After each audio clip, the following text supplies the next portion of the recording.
पिलार भविष्य चिंता करथुले केबे आज्ञा सेकेंड विवाह करंतु नहीं, कारण साबत माँ केबे भी निज माँ हो पारिबनी। आज्ञा एमिदी बहुत छुआ कांदुचंदी आज्ञा, से काहाकू कहि परिबे। गोटे बापा ये चिंता कर मो पुओटी ये हैरान हम बोली मुझे आउ गोटे बाहर पड़मी, से मो छुआर देह पा खाया पीया केबे भी तार खराब हेनी, से बह कर दौरान कि आज्ञा ये भूल। गोटे साबत माँ तो निज पिला छुआ हे ना, से गोटे से साबत पिलाटा अनैबनी आज्ञा। से छुआटी क्या कहीपर ये कहले घर अशांति हम, यहाँ आज्ञा प्रकृत कथा।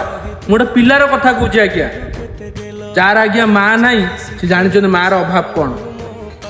ये भिडियो भी जिते देखुं जे जार माँ ना साबत माँ अच्छा से जानी साबत माँ केते जे माने कष्ट दियंती, जहाँफल गोटे पिला कहीपर।